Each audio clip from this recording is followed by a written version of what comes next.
سلموا تسلیما اللہم صل علی سیدنا و مولانا محمد معدن الجود والکرم وآلہ واصحابہ الکرام ابنہ الکریم وبارک وسلم صلاة دائمة سرمدا ابدا۔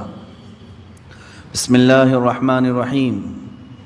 یا ایہا الذین آمنوا لا تتخذوا الکافرین اولیاء من دون المؤمنین اتریدون ان تجعلوا للہ علیکم سلطانا مبینا ان المنافقین فی الدرک الاسفل من النار ولن تجد لهم نصیرا الا الذین تابوا واصلحوا واعتصموا باللہ واخلصوا دینہم للہ فاولئک مع المؤمنین وسوف یؤتی اللہ المؤمنین اجرا عظیما ما یفعل اللہ بعذابکم ان شکرتم وآمنتم وکان اللہ شاکرا علیما۔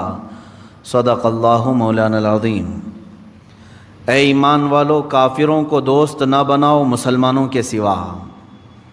کیا یہ چاہتے ہو کہ اپنے اوپر اللہ کے لیے صریح محبت کر لو؟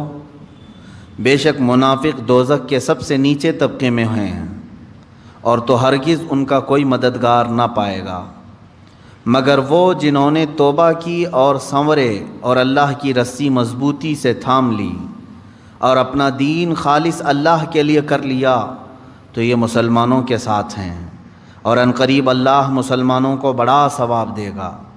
اور اللہ تمہیں عذاب دے کر کیا کرے گا اگر تم حق مانو اور ایمان لاؤ، اور اللہ ہے صلہ دینے والا جاننے والا۔ جو فرمایا ہے کہ تم دوسروں سے دوستی نہ کرو، اس دوستی کا مطلب ہی یہ ہے کہ ایسی چیز نہ ہو کہ تمہارے اوپر غلافی دوسرا چڑھ جائے، پتہ ہی نہیں چلے کہ کون سی شکل والا ہے تم۔ اب آج ایسا ہی ہو گیا ہے، ایک مسلمان تختہ مشق بنا ہوا ہے۔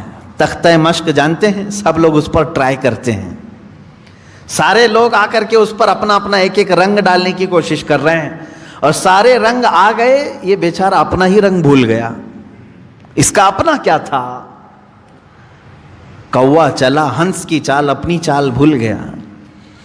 اسی طرح سے میں آپ کو بتاؤں، سیکولرزم کے اعتبار سے جو لوگ کوشش کر بھی گئے، سیکولرزم جو ہے سیدھے اس کا ترجمہ اگر آپ مجھ سے پوچھیں گے تو میں کہوں گا منافقت۔ یہ بھی اچھا وہ بھی اچھا، یہ بھی صحیح وہ بھی صحیح، ہم درمیان والے ہیں، اسی کو تو منافقت۔ بہرحال سیکولرزم میں کچھ اچھی چیزیں بھی ہیں، میں ساری چیزوں کی خرابی نہیں کر رہا ہوں۔ جب یہاں ہندوستان میں ہندو تھے اور مسلم تھے تو دیکھیں ایک شخص نے کوشش کی تھی، میں آپ کو بتاتا ہوں، بہت سارے لوگ کہتے ہیں نا سارے لوگ ایک ہو جائیں ایک ہو جائیں، میں بھی کہتا ہوں ایک ہو جائیں، لیکن تیسرے نہ بن جائیں۔ آپ اپنی آئیڈینٹی ختم کر کے دوسرے کے ساتھ ہونے کی بات نہ کریں، اپنے تشخص کے ساتھ رہیں، اور جتنے آپ کے ساتھ ضم ہو جاتے ہیں بہت اچھی بات ہے۔ کیا رسول پاک صلی اللہ علیہ وسلم نے اتحاد کا نعرہ نہیں لگایا تھا؟ اللہ کے نبی صلی اللہ علیہ وسلم نے سب کو ایک ساتھ ملانے کا حکم نہیں فرمایا تھا؟ حکم فرمایا، لیکن حضور اپنے آپ کو بدل کر ان کی طرح نہیں کیے، بلکہ ساروں کو بدل کر اپنے سانچے میں ڈھالنے کی کوشش کیا۔ یہی اسلام ہے۔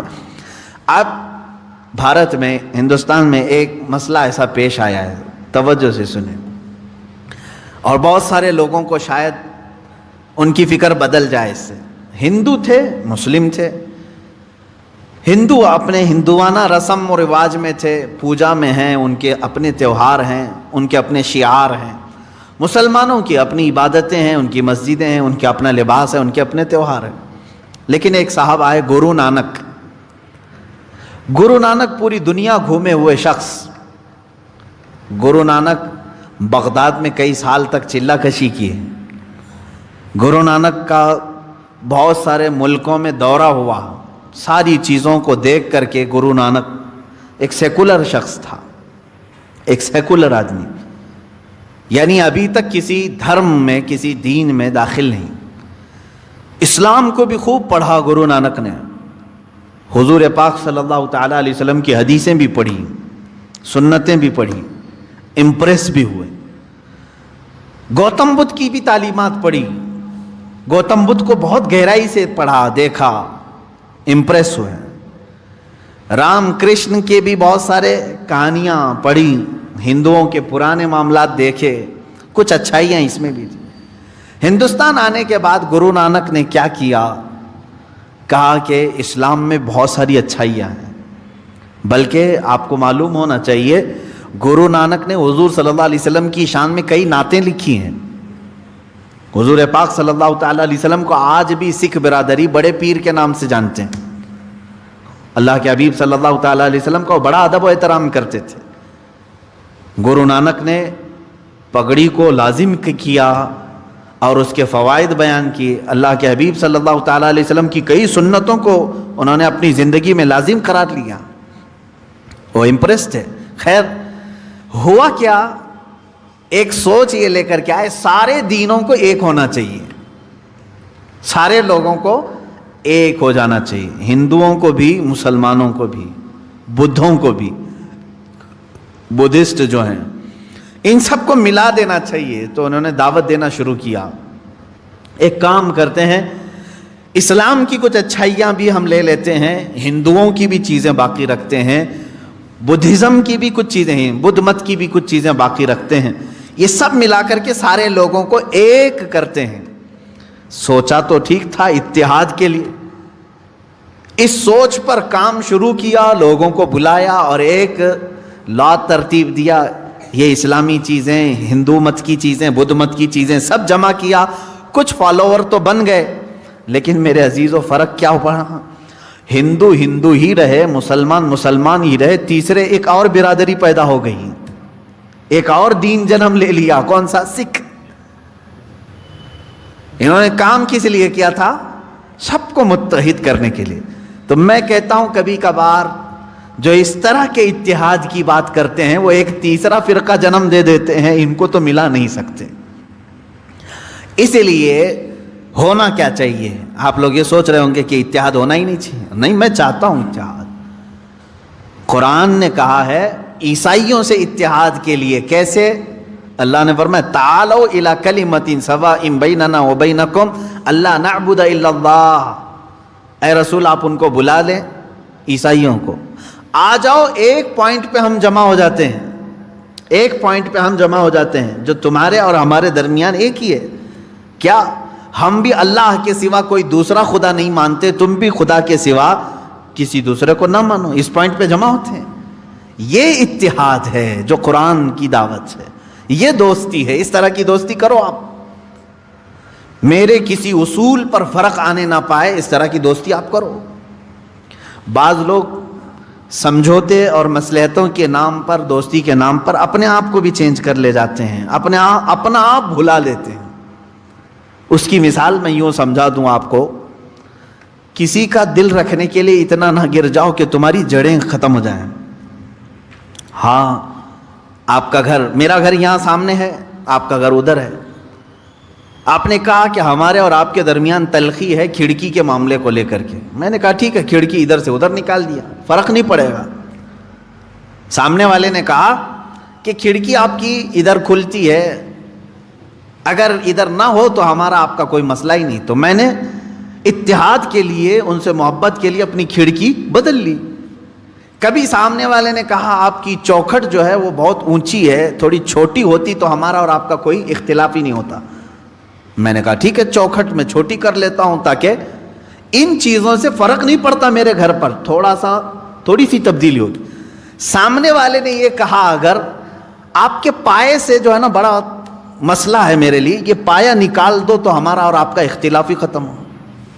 یہ کون سی بات ہوئی بھائی؟ یہ تو پائے کی بات کر رہا ہے، میرے گھر کے پائے کی بات کر رہا ہے کہ پایا آپ کا یہ نکال دو تو میرا اور آپ کا اختلاف ہی نہیں رہے گا۔ تو تم کیا چاہتے ہو کہ میں کھلے میدان میں آؤں تب اختلاف ختم ہوگا تمہارا؟ اسی طرح میرے عزیزوں کبھی کبھار اتحاد کے نام پر آپ سے یہ کہا جائے گا صرف ٹوپی تمہاری ہمارے لیے دقت کی بات ہے، تم نکال دو، داڑھی تمہاری ہمارے لیے دقت کی بات ہے، نکال دو، ہمارا تمہارا اتحاد ہوگا۔ یہ کرتے کرتے مسلمان آج یہاں کو پہنچا کہ اب وہ یہ کہنے لگ گئے قرآن تمہارا اور ہمارا یہ بیچ میں ملنے نہیں دیتا، اس کو ہٹاؤ، تمہارا اور ہمارا اتحاد ہو جائے گا۔ یہ آگے پائے پر، آگے بنیاد پر بات۔ ہاں، اس طرح کی باتیں آج ہو رہی ہیں کہ قرآن جو ہے تمہیں منع کرتا ہے کافروں سے دوستی کے لیے. ایسی ایسی آیتیں ہیں, اس کو ہٹا کر باہر رکھ دو, تمہاری اور ہماری دوستی, اختلاف ختم ہو جائے گا. عزیزان گرامی وقار, میں نے بہت اچھی مثال سے آپ کو سمجھایا. جہاں کوئی بات آدمی پائے کے متعلق کہنے لگ جائے تو یہاں سمجھوتا نہیں ہوتا, ورنہ تم در در کی ٹھوکریں کھاتے ہوئے میدان میں بھٹکتے رہو گے, تمہارا اپنا کوئی دین ہی نہیں رہے گا. اگر کوئی تمہیں اس بات پر سمجھوتا کرنے کے لیے کہتا ہے کہ تیری اور میری دوستی باقی رہے گی, بس ایک نام محمد ہٹا دے صلی اللہ علیہ وسلم, حضور پاک صلی اللہ تعالی علیہ وسلم کو کیا ہم اپنے درمیان سے ہٹا دیں؟ وہ تو پورے جڑ کی بات کر رہا ہے. تو یہاں سمجھوتا نہیں ہوتا. اس طرح کی دوستیوں سے اللہ رب العزت نے منع فرمایا, اے ایمان والو ان لوگوں سے دوستی نہ کرو. کس بنیاد پر؟ کہ کہیں وہ تمہیں کفر میں نہ لے جائیں. ہاں, میں نے ظاہر کر دیا آپ کے سامنے, تجارت میں دوستی ٹھیک ہے, پڑوس میں ہے نان مسلم کسی بھی دھرم کا رہنے والا, اس کے ساتھ دوستی رکھ سکتے ہو آپ. اگر وہ بھوکا ہے تو آپ کھانا کھلا سکتے ہو, اگر بے لباس ہے تو آپ لباس پہنا سکتے ہیں. اسلام نے یہ تمام چیزوں کی اجازت دی. تجارت میں تم معاملات کر سکتے ہو, پڑوس ہونے کے اعتبار سے معاملات کر سکتے ہو. تمہارے کلیگ ہیں, ایک ساتھ نوکری کرتے ہیں, جاب کرتے ہیں, ایک دوسرے کے ساتھ پڑھتے ہیں پڑھاتے ہیں, ان معاملات میں تم تعلقات رکھ سکتے ہو. یہاں جو ممانعت آئی ہے وہ دینی معاملات کے سلسلے میں. اسی لیے میں کہتا ہوں عام مسلمانوں کو یہ چاہیے کہ وہ دینی معاملات میں ان لوگوں کے ساتھ ڈسکشن پر بھی نہ جائیں, نہ کریں. ہاں, جب کبھی دھارمک معاملات پر بات کرنے کی نوبت آ جائے تو ان لوگوں سے یہ کہیں کہ ہمارے دھرم کو جو زیادہ جانتا ہے وہ بیٹھے, تمہارے دھرم کو جو زیادہ جانتا ہے وہ بیٹھے, یا ان کی فیلڈ ہے وہ گفتگو کریں گے. ورنہ تمہیں ان تمام چیزوں میں الجھا کر کے کبھی قرآن کے بارے میں تم سے سوال کر دے گا, تمہارے قرآن میں ایسی بات آئی ہے, کیا ضروری ہے تم کو ہر چیز کا اس کو جواب دینا؟ اب مثال کے طور پر کوئی میڈیکل کا اسٹوڈنٹ ہے, اس سے ایگریکلچر کے بارے میں پوچھا جا رہا ہے, تو کیا ضروری ہے اس کو ہر چیز کا جواب دینا؟ وہ بس اتنا کہہ دے کہ ایگریکلچر کا جو اسٹوڈنٹ ہے اس سے یہ رابطہ کر لیں, آپ وہاں کے ٹیچر سے آپ پوچھ لیں, یہ میری فیلڈ نہیں ہے. تمام نوجوانوں سے میں یہی کہوں گا کہ آج کے زمانے میں ڈیبیٹ کا سلسلہ بہت شوق سے دیکھا جاتا ہے اور کیا بھی جاتا ہے.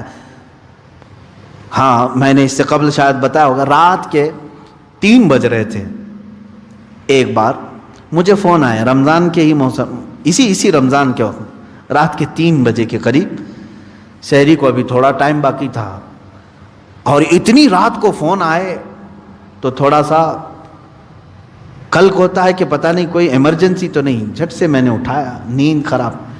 سامنے والے نے کہا کہ حضرت ایک بہت ضروری مسئلہ ہے. کہا کہ کیا بات ہے بیٹا؟ کہا مناظرہ چل رہا ہے, ایک سوال آ گیا ہے.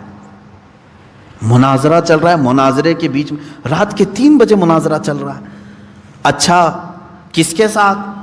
کہا کہ وہ سلفی اہل حدیث ہے اور ان کے ساتھ مناظرہ چل رہا ہے. مسئلہ کیا ہے؟ حضور پاک صلی اللہ تعالیٰ علیہ وسلم کی ذات کو لے کر کے کوئی مسئلہ تھا. میں نے کہا اتنی رات میں یہ اٹھا کر کے پوچھ رہا ہے. میں نے کہا بیٹا یہ کہاں چل رہا ہے؟ کہا بس حضرت ہمارے گلی کے باہر, ہم گھر کے باہر ہی بیٹھے ہوئے ہیں, یہ کٹے پر بیٹھ کر رات کے 3 بجے مناظرہ چل رہا ہے اور فون لگا رہے ہیں ہمیں رات کے 3 بجے. عزیزان گرامی وقار, میں بچوں سے کہتا ہوں, اے میرے عزیزو, یہ تمہاری فیلڈ نہیں. کسان کے ہاتھ میں اگر چاقو دے کر کے کہو کہ پیٹ کا آپریشن کرے تو پھر وہ کیا کرے گا؟ معلوم ہے کیا کرے گا؟ جس طرح وہ کدال اور پھاوڑا چلاتا ہے کھیتی باڑی میں, اسی طرح تمہارے جسم کے ساتھ بھی چلائے گا. دین کے اصول اور دین کی باریکیاں علماء کے لیے چھوڑ دیں. یہ تمام ڈیبیٹ کا حصہ بننے کی کوشش نہ کریں. خاص طور پر نان مسلم کو اس طرح کی دعوت دینا, ڈیبیٹ کرنے کے لیے بلانا, میں کہتا ہوں یہ سب کی فیلڈ نہیں ہے. اللہ تبارک و تعالیٰ نے جو آیت کریمہ میں فرمایا, اے ایمان والو کافرین کو دوست نہ بناؤ مومنین کے سوا, تو یہاں کون سی دوستی مراد ہے؟ دینی معاملات کی دوستی. اس کو سمجھ کر کے چلیں. دینی معاملات کی دوستی اسلام نے ناجائز رکھا ہے، باقی دوسرے معاملات میں دوستی کو ہم نے جائز قرار دیا ہے۔